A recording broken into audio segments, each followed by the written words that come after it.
Moi,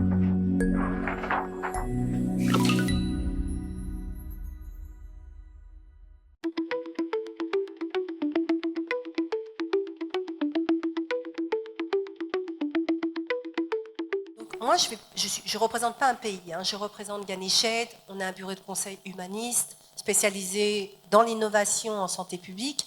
Et en fait, j'ai voulu attirer un peu votre attention sur l'importance de l'innovation, l'importance vraiment de considérer ça comme un levier stratégique pour pouvoir sauver plus de vies, atteindre des communautés qui sont manquantes.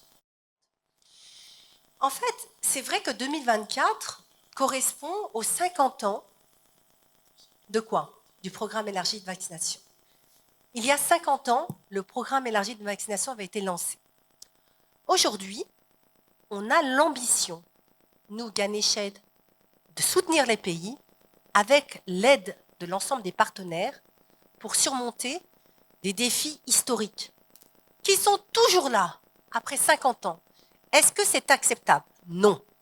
Comme vous pouvez voir sur cette diapositive, on a différents types, j'en ai donné que quelques-uns, mais en réalité, tous nos pays, on a des difficultés par rapport à la géographie.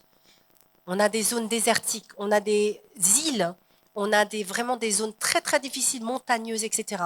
Tout dépend du pays. On a des zones aussi en conflit, donc c'est vraiment très très compliqué pour atteindre les communautés qui vivent dans ces zones. Les inégalités économiques. Nous sommes dans des pays à revenus intermédiaires et faibles, et nous sommes conscients de l'inégalité socio-économique qui empêche les communautés d'accéder aux soins de santé. Il y a également les barrières culturelles et linguistiques dans un même pays. On peut avoir beaucoup de différences sur la perception de la santé traditionnelle ou moderne, sur la perception des bienfaits de la vaccination. Il y a aussi les problèmes de langue. On dit on parle français, on dit on parle anglais, en portugais. En réalité, il y a plein de langues vernaculaires. Comment on gère ça? Comment on parle à ces communautés qui ont des barrières justement de compréhension des langues majoritaires? Le manque d'information aussi, on a vu beaucoup d'enquêtes de surveillance, d'enquêtes de couverture vaccinale indiquer les raisons de non-vaccination. Très souvent, le manque d'information, le manque d'éducation de la santé pour comprendre l'importance de la vaccination. Ensuite, la chose qui est aussi très importante et que moi je trouve vraiment majoritaire, c'est l'insuffisance de données. On a Daiba qui est là, qui est le spécialiste du DHIS2 des données au Tchad. On n'arrive pas à exploiter les données pour la prise de décision. Donc on a beaucoup de difficultés avec ça, et ça, c'est des problèmes qui datent depuis 50 ans. Et on est toujours avec ces mêmes problèmes. Alors moi, je vous invite, qui connaît Albert Einstein? Tout le monde connaît Albert Einstein.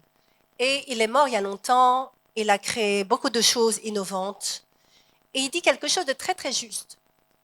Si vous faites toujours ce que vous avez toujours fait, vous obtiendrez toujours ce que vous avez toujours obtenu. Est-ce que nous, dans cette salle, on veut ça? Moi, en tout cas, en tant que directrice de Ganeshed, je ne veux pas ça. Je ne veux pas. Je veux changer. Je veux accompagner. Je veux vraiment inspirer que mes collègues, mes personnels, mes équipes soient dans une démarche de transformation quotidienne. Et j'espère que vous aussi, en tant que leader des programmes de santé et vaccination dans vos pays, vous êtes dans cette même démarche. Donc, peut-être pour terminer, hein, je pense que c'est important. On a parlé des obstacles récurrents, persistants. Depuis 50 ans, on est dans les mêmes problématiques. Aujourd'hui, je pense que l'innovation, on a vraiment la possibilité d'utiliser ces innovations comme un levier stratégique pour moderniser les systèmes de santé, d'accord? Pour les rendre résilients. On a vu le monde entier a connu la Covid-19, cette pandémie qui a mis sous tension tous les systèmes de santé du monde. On a vu ça. Qu'est-ce qui s'est passé? En 2 ans, on a produit 10 ans d'innovation en 2 ans. Plus de 10 000 innovations ont été créées. Il y a une étude de McKinsey qui a fait le point, et ça veut dire qu'on peut le faire. On ne va pas attendre d'être dans une situation de pandémie. Je pense qu'il faut vraiment stratégiquement réfléchir à l'innovation, d'autant plus que vous êtes des représentants de vos gouvernements par rapport au secteur santé. Donc là, on a mis quelques idées. Hein. Quels seraient les axes importants d'innovation en santé publique? Bien entendu, l'innovation technologique et organisationnelle, ça c'est extrêmement important. Là, tous les pays se sont engagés dans la transformation digitale. avec différents aspects. J'attire votre attention sur les infrastructures intelligentes. Aujourd'hui, les formations sanitaires peuvent aller dans la direction de plus d'appui pour travailler mieux, plus rapidement, automatiser un certain nombre de tâches administratives plutôt que de travailler comme il y a 50 ans. Un autre point également très important, c'est pour la résilience, c'est vraiment anticiper, répondre et se rétablir des crises. Aujourd'hui, nous ne devons pas attendre d'avoir des épidémies, d'avoir une pandémie pour prédire cette situation. Donc aujourd'hui, le problème des données, c'est qu'on a des données qui sont manquantes, des données qui sont aberrantes, des données qui sont imparfaites. Donc comment on peut utiliser l'intelligence artificielle et les sciences des données pour faire ce travail de prédiction et d'automatisation de l'analyse de la qualité des données? Un autre point par rapport au personnel de santé essentiel, c'est vraiment réussir à intégrer des approches innovantes pour former les personnels en continu alors qu'ils sont dans le service de santé, dans leur formation sanitaire, qui puissent continuellement apprendre, s'instruire. Et puis, bien entendu, l'équité et l'accès aux soins, comme on a expliqué, on a des difficultés géographiques, des difficultés d'acceptabilité. Donc, comment on réussit à avoir des cliniques mobiles, comment on réussit à augmenter les capacités de prestation de services quand on a des difficultés. Au Tchad, par exemple, ils ont des réfugiés, 7000 réfugiés par jour qui arrivent dans le pays. Comment ils réussissent à augmenter leur capacité pour absorber ces populations supplémentaires?